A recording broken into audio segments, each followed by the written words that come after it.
সবাইকে স্বাগত জানাচ্ছি সিএমজি বাংলার সাপ্তাহিক আয়োজন সবুজ পৃথিবী অনুষ্ঠানে। কৃষিভিত্তিক এই আয়োজনের পুরো সময় আছি আমি আফরিন মিম এবং আমি হাবিবুর রহমান অফি। কৃষিকে ভিত্তি করেই এগিয়েছে সভ্যতা।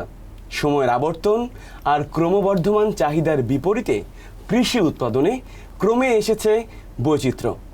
তবে অত্যাধুনিক প্রযুক্তির ছোঁয়া আর উদ্ভাবনের মিশেলে কৃষি ব্যবস্থাপনায় এসেছে বৈপ্লবিক পরিবর্তন। তাই তো বৈশ্বিক উষ্ণতার চোখ রাঙানি উপেক্ষা করার সাহস সঞ্চয় করেছে মানুষ, ফিরছে সবুজ বিশ্বের দরজায়। কৃষি উৎপাদন আর পরিবেশ বান্ধব নানা ঘটনার ৭১৭ নিয়ে আমাদের আয়োজন সবুজ পৃথিবী।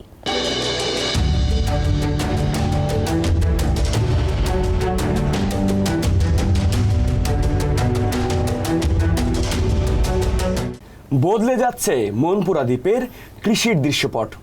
বাংলাদেশের উপকূলীয় জেলা ভোলার প্রান্তিক এই দ্বীপে পরিবর্তনের অন্যতম অনুষঙ্গ হয়ে উঠেছে চীন দেশের প্রযুক্তি।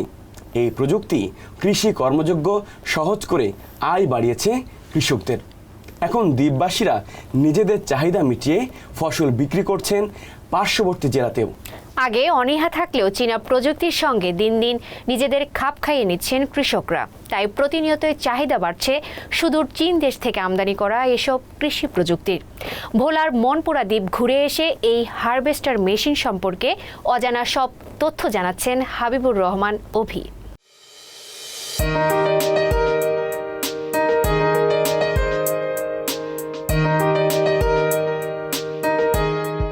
বঙ্গোপসাগরের বুকে জেগে ওঠা একখণ্ড দ্বীপ মনপুরা। ৩৭৩ বর্গ কিলোমিটার এই দ্বীপটি জনপ্রিয় হয় এক বাংলা সিনেমার মাধ্যমে।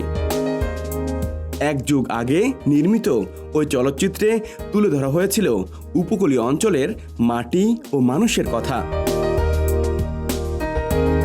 কয়েক বছর আগেও এই দ্বীপের মানুষ নিজেদের খাবার জোগাতেন প্রচলিত উপায়ে। তখন ১ একর জমির ফসল ঘরে তুলতে সময় লেগে যেত কয়েকদিন।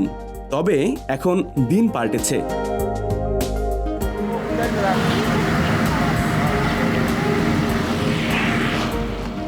সম্প্রতি ভোলার মনপুরা উপজেলায় কৃষিকাজে যুক্ত হয়েছে চীনা প্রযুক্তি। আধুনিক এই মেশিনগুলো সুদূর চীন দেশের, যা আমদানি করছে বাংলাদেশের বেশ কয়েকটি বড় কোম্পানি।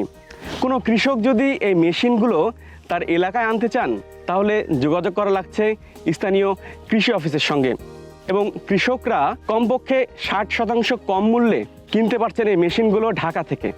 এবং এই মেশিনগুলো যখন এলাকায় আনা হচ্ছে, আমরা যেটি জেনেছি কৃষকদের সঙ্গে কথা বলে, কৃষকরা যখন ১ একর জমিতে আগে ধান মাড়াতে তার লেবার খরচ পড়তো ৮ থেকে ৯ হাজার টাকা, এখন মাত্র ৪,০০০ টাকায় এই মেশিনগুলোর মাধ্যমে ধান মাড়িয়ে নিতে পারছেন। এবং আরেকটি ভালো ব্যাপার হলো, আগে যেখানে অনেক সময় লাগতো সেখানে মাত্র ৪০ থেকে ৪৫ মিনিটে ১ একর জমি থেকে ৪০ থেকে ৫০ মণ ধান কৃষক পাচ্ছেন। স্থানীয় কৃষি কর্মকর্তারা বলছেন, মেশিনগুলো কৃষকদের কাছে সহজলভ্য করতে নানা রকম উদ্যোগ নিচ্ছে সরকার। তবে আরও তদারকি প্রয়োজন বলে মনে করছেন কৃষকরা। ১ একর জমিতে ধান মাড়াই করতে এসব মেশিনের প্রয়োজন পড়ে ২০ থেকে ২৫ লিটার ডিজেল, আর একজন চালককে দিতে হয় ১,০০০ টাকা। সব মিলিয়ে একজন মেশিন মালিকের সব খরচ বাদ দিয়ে ১ একর জমি থেকে তিনি আয় করতে পারেন ১ থেকে ১,৫০০ টাকা। আর দৈনিক যদি ৬ থেকে ৭ একর জমি মাড়াই করা সম্ভব হয়, একজন মেশিন মালিক আয় করতে পারেন ৭ থেকে ৮,০০০ টাকা।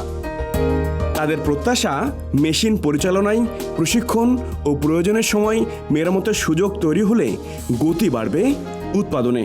আমাদেরকে সরকার মেশিন দিছে, ঠিক আছে, কোম্পানি মেশিন দেয়, এটাও আমাদের জন্য একটা উপকার, ভালো উপকার। কিন্তু এই যান্ত্রিক ত্রুটি যখন হয়, আমাদের এখানে কোনো সুদক্ষ কারিগর নাই। এইটাকে ঠিক করার জন্য ফোন করতে হয় নেত্রকোনা অথবা কুমিল্লা, লক্ষ্মীপুর। ১৫,০০০ টাকার নিচে না, 10-এর উপর, 10 থেকে 15,০০০ টাকা তাদেরকে সার্ভিস চার্জ দেওয়াই লাগে। চাষাবাদ করার তেমন আগ্রহী ছিল না, আপনার মানে লেবার পাইতো না কাটার জন্য, ধান নষ্ট হয়ে যেত ঝড় তুফানে। পরে আমরা ইউটিউবে মোবাইলে দেখলাম যে চাইনা দেশে এই মেশিনটা ব্যবহার করে খুব অল্প সময়ে অনেক ধান কেটে ফেলা। এখন আমাদের মনপুরা বোলা জেলা ধান কাটা শেষ হয়ে যায়, তখন আমরা হাওর নেত্রকোনা হাওরে নিয়ে যাই, কিশোরগঞ্জ হাওরে নিয়ে যাই, ধান কাটা তুলে দিই মানুষের ঝড় তুফান আসার আগে। প্রথম কিন্তু মেশিন কেউ নিতে চায়নি, আর এখন মানুষের আগ্রহ বেড়ে গেছে, কারণ যে কিনছে সেই লাভবান হয়েছে। তাই জন্য সরকার 4,000 কোটি টাকা প্রণোদনা দিয়েছেন। প্রযুক্তি শুধু আনলিত হবে না, প্রযুক্তি হতে হবে কৃষকের প্রয়োজন। কিন্তু এই মেশিন আসার আগে এই দ্বীপে যারা কৃষিকাজ করতেন সেসব শ্রমিকরা এখন কি করছেন, কিভাবে চলছে তাদের সংসার? মেঘনা নদীতে মাছের কারবার, মাছ ধরে, ধানের সিজন আসে তখন দেখা যায় কৃষক কৃষি কাজ করে, কিন্তু বাকি সব জেলেই কিন্তু একজন লেবার হয়তো মাঠে কাজ করে পাইতো 5 থেকে 600 টাকা, কিন্তু নদীতে গেলে 1000 টাকা পায়। কৃষির সঙ্গে সংশ্লিষ্ট ব্যক্তিরা বলছেন খাদ্যে স্বয়ংসম্পন্ন হওয়ার পথে কৃষিতে এমন বিশ্বমানের প্রযুক্তির ব্যবহার বাড়ানোর বিকল্প নেই। হাবিবুর রহমান অফি, CMG বাংলা। চীনের উত্তর পশ্চিম অংশের একদম শেষ প্রান্তে লোয়েস মালভূমি, যার মাঝ দিয়ে বয়ে গেছে হলুদ নদী। এই নদী তীরবর্তী এলাকার বাসিন্দাদের জীবনযাপন একটু অন্যরকম, যারা জীবিকার প্রয়োজনে ভিন্ন পেশাতে থাকলেও আনন্দ করেন একসঙ্গে। বিশেষ করে এখানকার সাউথ লং ব্রিজ গ্রামে অর্থনীতির প্রধান অনুষঙ্গ হয়ে উঠছে ফসল উৎপাদন। এই অঞ্চলের মাটি, আবহাওয়া ও প্রকৃতি ফল উৎপাদনের জন্যেও বেশ উপযোগী।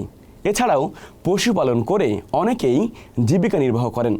তবে সব কিছুর জন্যই নদী পার হয়ে যেতে হয় ওপারে। নদী পার হওয়ার জন্য এ অঞ্চলের বাসিন্দাদের রয়েছে নিজস্ব কায়দা কৌশল। এ নিয়ে আমাদের একটি তথ্যচিত্র আছে, চলুন দেখে আসি।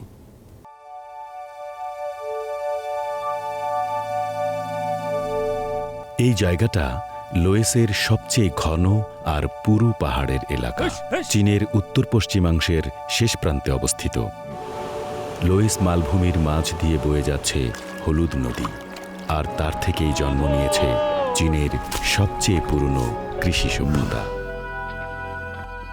লোয়েস মালভূমির অগণিত খাঁজ আর উপত্যকার মধ্যে হলুদ নদীর বাতাসময় বাঁকের সাথে বাস করে চীনের সবচেয়ে সরল আর সৎ কৃষকেরা। অল্প আয় বা বেশি, কিছুই তাদের সুখ কমাতে পারে না।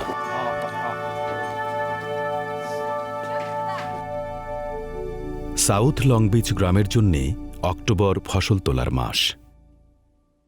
এই ছোট্ট গ্রামটি হলুদ নদীর উপত্যকায় অবস্থিত।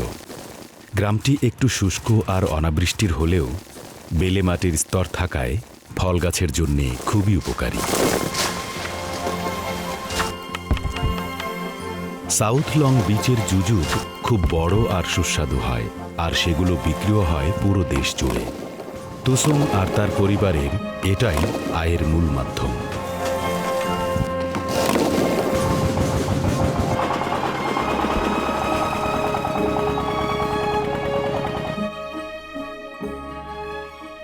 এক 1000-এরও বেশি পরিবারের বসবাস এই গ্রামে। তাদের বেশিরভাগেরই পারিবারিক নাম তু। হলুদ নদীর আশেপাশে বন অনেক কম, বাঁশ গাছও নেই, কিন্তু প্রায় সব পরিবারেই ভেড়া পালত, আর সেখান থেকেই ভেড়ার চামড়ার ভেলার উৎপত্তি হয়। যেহেতু এই ভেলাটি অনেক বছর ধরে ব্যবহৃত হচ্ছে, তাই এর কয়েকটা চামড়ার বয়া ফেসে গেছে, নতুন বয়া লাগবে।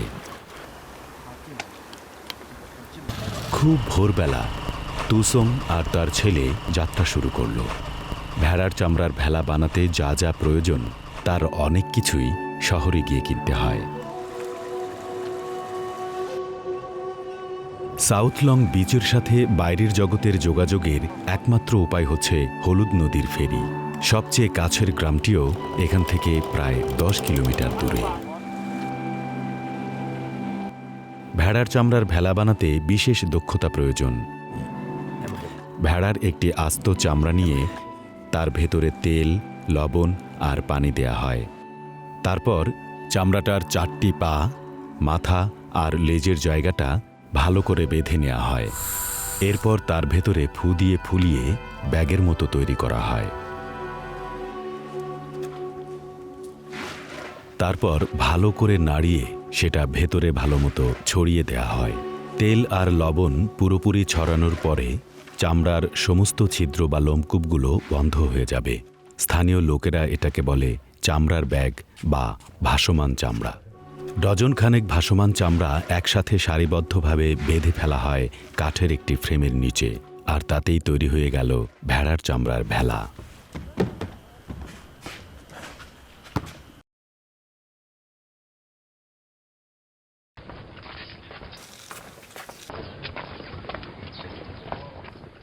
এবার ভেলাটিকে প্রথমবার পরীক্ষা করতে নিয়ে যাওয়া হচ্ছে মেরামতের পরে। তুসং এই গ্রামের বাসিন্দা তার বন্ধু অওগাকে তার সাথে জাল বাইতে যাওয়ার প্রস্তাব দিয়েছে। হলুদ নদীতে অনেক স্রোত, এছাড়াও অনেক ডুবোচর আর বিপজ্জনক বাঁকও আছে। সাধারণ বাঁশ আর কাঠের ভেলা এসব ডুবোচর আর পাথরে লেগে নষ্ট হয়ে যেতে পারে, কিন্তু হালকা আর অগভীর মাপের হওয়ায় ভেড়ার চামড়ার ভেলা অনেক বেশি নিরাপদ এখানে। ওগা, শুনছো? ওদিকটায় কতটা পানি? মনে হয় অনেক পানি। তারা কয়েকদিন আগেই জাল বিছিয়েছিল, কিন্তু জালে কোনো মাছ নেই। হলুদ নদীর মাছের পরিমাণ দিন দিন কমে এসেছে।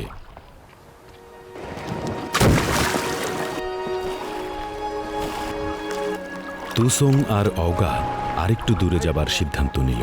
সেখানে বাঁকও কম আর স্রোতও কম থাকবে, যদিও বাতাসের টান থাকতে পারে।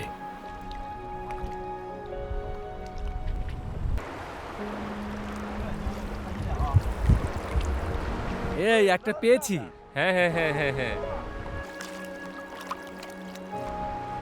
এখানে আরো মাছ পাওয়া যাবে। হ্যাঁ ঠিক বলেছ। হ্যাঁ, এই মাছগুলো তো অনেক ছোট। 3টা মাছ ধরেছি। এটা বেশ বড়। হ্যাঁ, এটা বড়। ভেড়ার চামড়ার ভেলা এতটাই প্রাচীন যে আজকাল খুব বেশি লোক এটা ব্যবহার করে না। এটা এখন যে কোনো বাহনের তুলনায় ঐতিহাসিক নিদর্শন হিসেবেই বেশি প্রচলিত। কিন্তু তুসংয়ের জন্য এই ভেলাটি একটি গভীর আবেগের কিছু, আর ও আজীবন এই হলুদ নদীতে এই ভেড়ার চামড়ার ভেলাতেই চলাচল করতে চায়।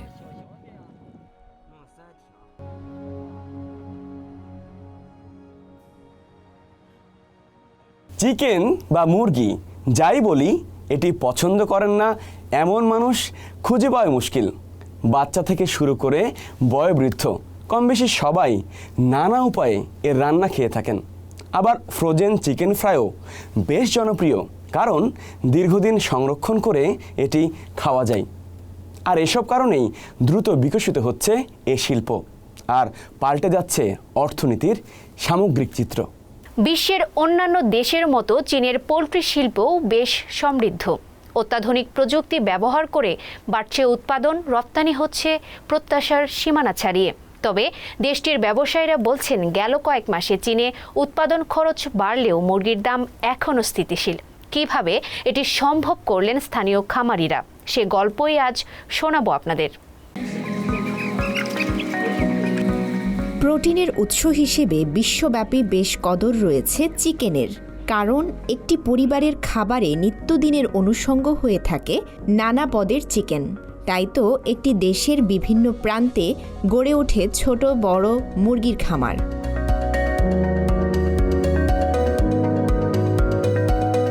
এই যেমন বিশাল আকারের এই খামারটি পূর্ব চীনের শান্তুং প্রদেশের। এরকম আরও কয়েকটি খামার রয়েছে এই প্রদেশের কাওমে সিটিতে। এই খামারের বিশেষত্ব হল এখানে সাদা পালকের মুরগি উৎপাদন হয়, যার সংখ্যা প্রতি বছরে 2.5 লাখ ছাড়িয়ে যায়। তবে সম্প্রতি দেশটিতে মুরগির ছানার দাম বেড়েছে, যা গেল 3 মাসের তুলনায় সর্বোচ্চ। একটি ছানার দাম সম্প্রতি 1 ইউয়ানের বেশি, অর্থাৎ প্রায় 14 ইউএস সেন্ট বেড়েছে। আগস্ট এবং সেপ্টেম্বর মাসে একটি ছানা 2 ইউয়ানের বেশি দামে বিক্রি হয়েছিল, কিন্তু এখন এর দাম বেড়ে 4 ইউয়ান ছাড়িয়ে যাচ্ছে।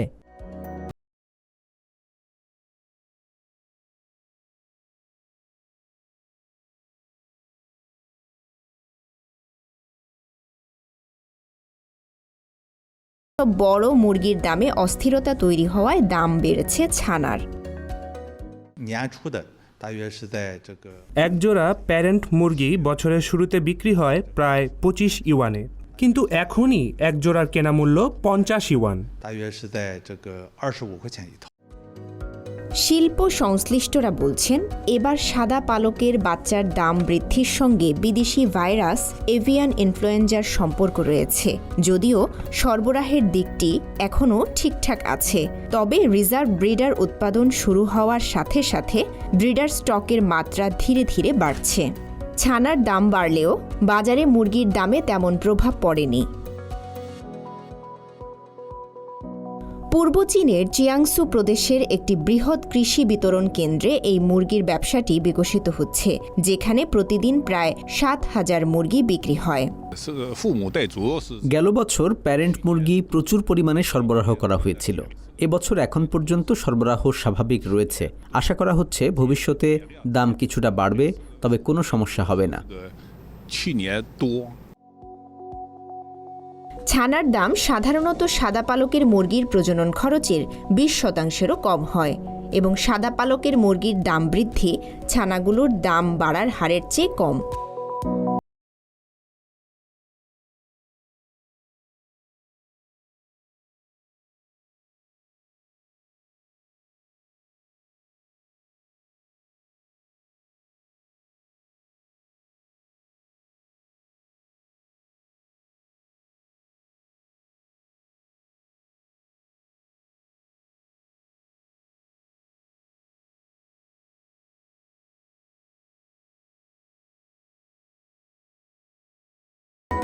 দর্শক, অনুষ্ঠানের একদম শেষ পর্যায়ে চলে এসেছি আমরা।